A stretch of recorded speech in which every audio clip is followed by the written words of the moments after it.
नमस्कार, मी प्रणिताच रेसिपीमध्ये आपल्या सर्वांचं खूप खूप खूप मनपूर्वक स्वागत आहे। अचूक प्रमाणासहित आज आपण नारळी पौर्णिमा स्पेशल आईच्या हातची चुलीवर बनवलेली नारळवडी बनवणार आहोत।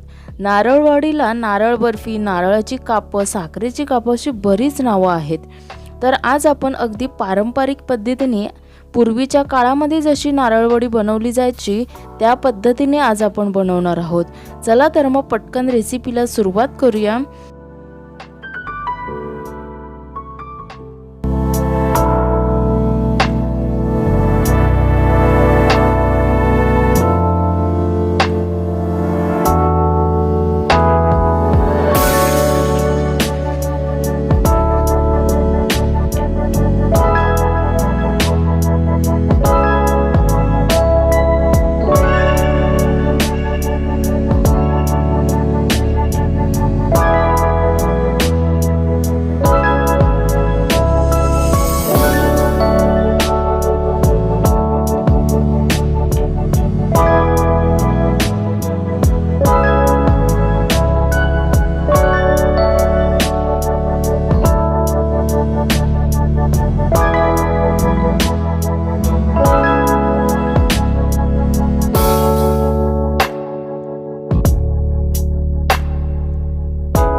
नारळवडी बनवण्यासाठी 2 कप ओल्या नारळाचा किस घेतला आहे, म्हणजे 1 अख्खा नारळ किसून घेतला आहे।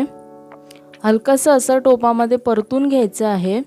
त्यानंतर 1.5 कप साखर घ्यायची आहे आणि थोडंसं पाव कप एवढं पाणी घालायचं आहे आणि हे आता मिश्रण असं मिक्स करून घ्यायचं आहे।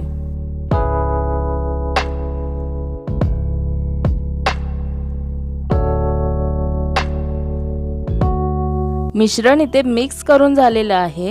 हे मिश्रण खाली करपू नये म्हणून सारखं चमच्याने असं मिक्स करत राहायचं आहे, ढवळत राहायचं आहे।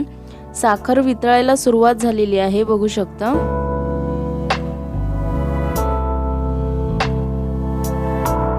जवळजवळ 6 ते 7 मिनिटं झालेली आहेत। साखर पूर्णपणे विरघळली गेली आहे।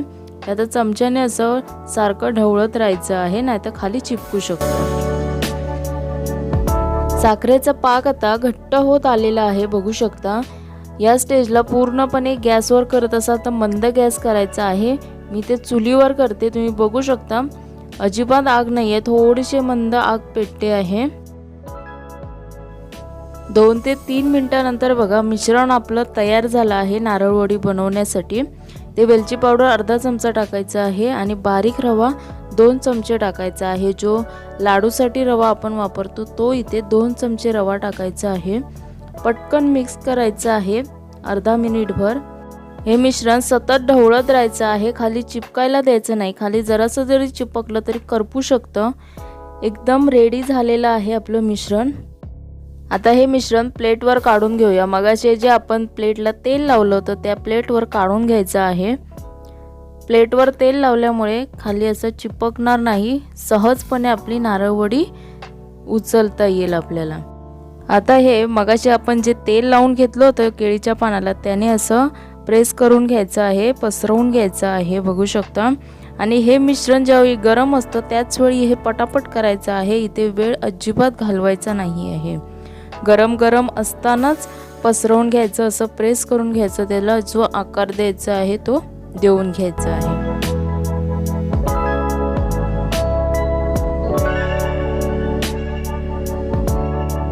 नारळवडीचं मिश्रण प्लेटमध्ये काढून झालं की आता लगेच कट करून घ्यायचे आहेत। नारळवडी छोटे छोटे असे पीस करून घ्यायचे आहेत। जेवढे तुम्हाला आकार हवेत त्या पद्धतीने करून घ्यायचे आहेत। नारळवडी जर तुकडे व्यवस्थित येत नसेल, जर कट होत नसेल व्यवस्थित ना, तर काय करायचं, हे पुन्हा मिश्रण एकत्र करायचं आहे आणि त्याच टोपामध्ये पुन्हा एकदा थोडंसं 1-2 मिनिटं गरम करायचं। 2 चमचे पाणी टाकून गरम करायचं मात्र।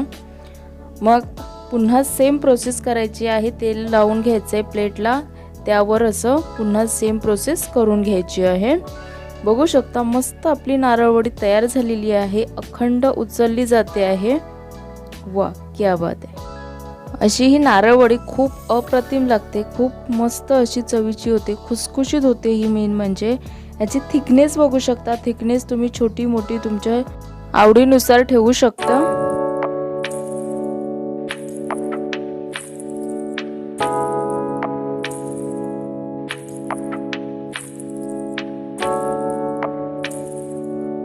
आईने पारंपरिक पद्धतीने चुलीवर बनवलेली नारळवडी तुम्हाला आजची रेसिपी कशी वाटली कमेंट करून सांगा। आवडली असल्यास लाईक करा, तुमच्या मित्रमैत्रिणींना नातेवाईकांना ही रेसिपी शेअर करा।